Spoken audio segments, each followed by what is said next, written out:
start.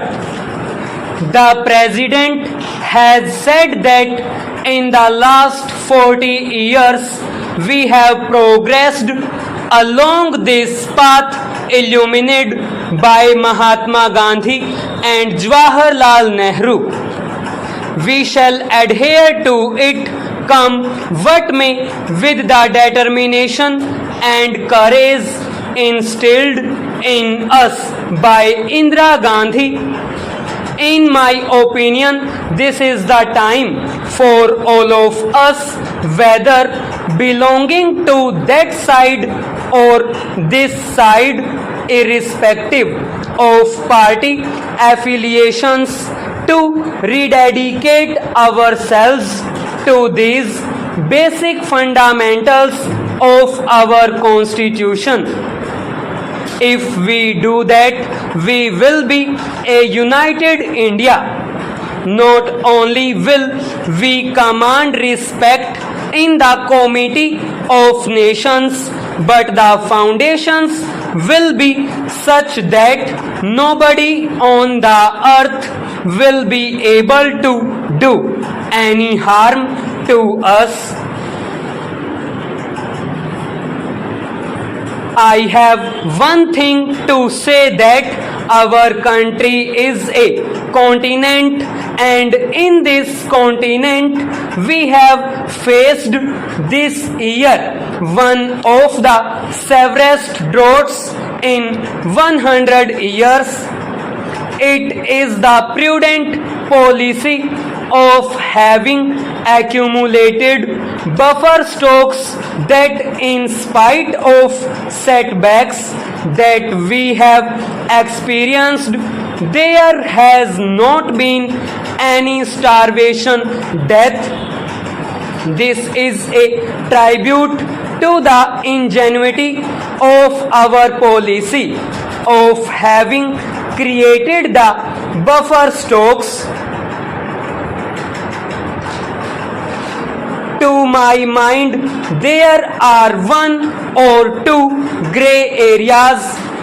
One of the grey areas is our population explosion, which my friend Shri Prashant has also referred to. We may be doing what we are doing.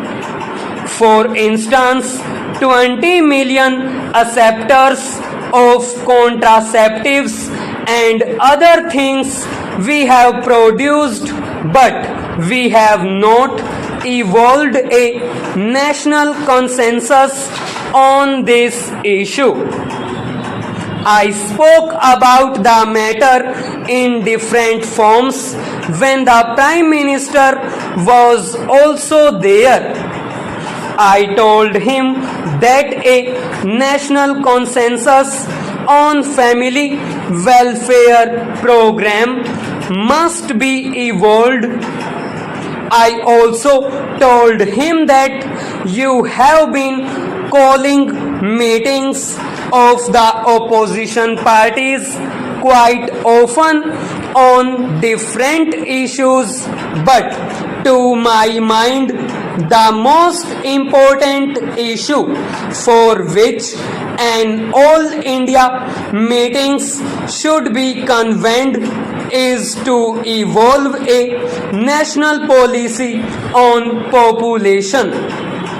In spite of our all-round economic development, it all gets nullified by the population explosion. We have not done much in this direction. I had the privilege of going to China, and I saw how they are progressing in this regard. It is true that there have been many occasions when undue advantage has been taken by one party or the other in the implementation of this program. That is why I want national consensus on family planning. Sir, I go to the next area, and that is with regard to agriculture.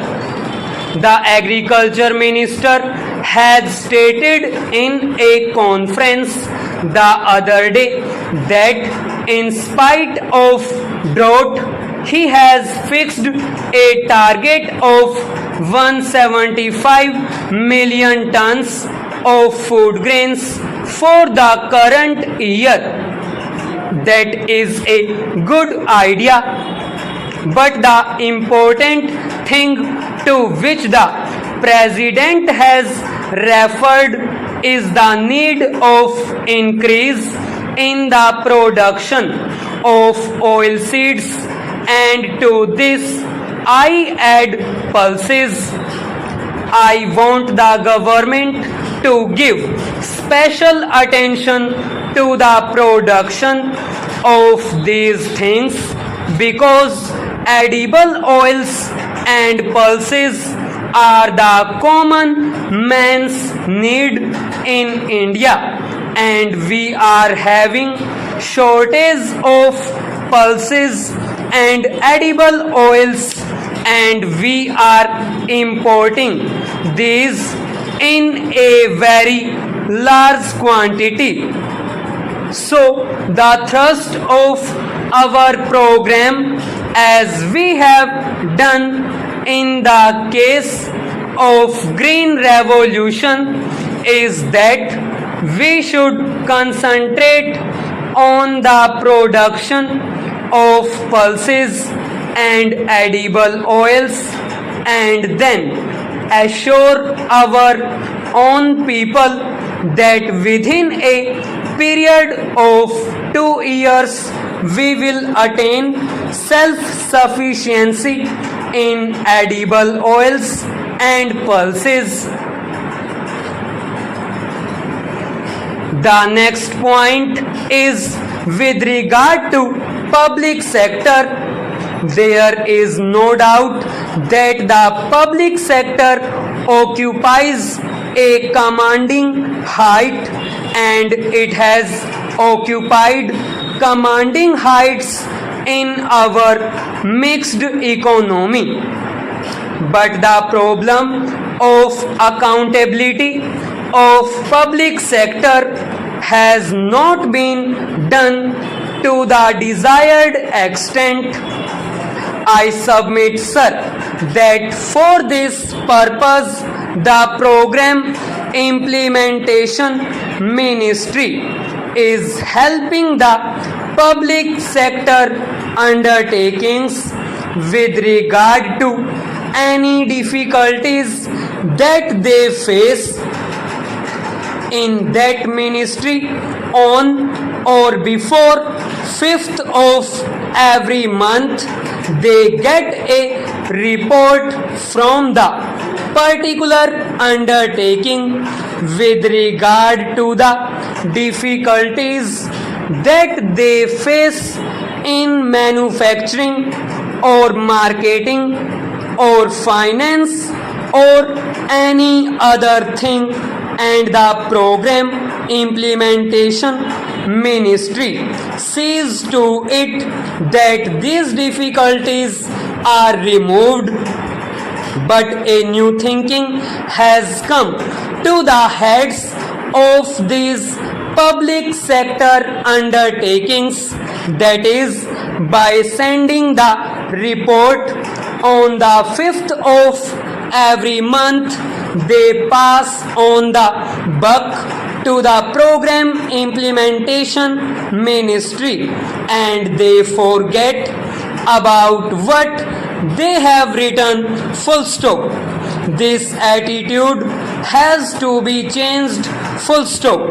The executives of these public sector undertakings should be told that the planning commission or the program implementation ministry is there only to help you, and it is for you to set things right and see that any difficulties faced by them are removed and their undertaking shows results. I think for that purpose it will be advisable that their promotion or renewal of their contract or enhancement of their present grade should be linked with the jobs done by the heads of these public sector undertakings.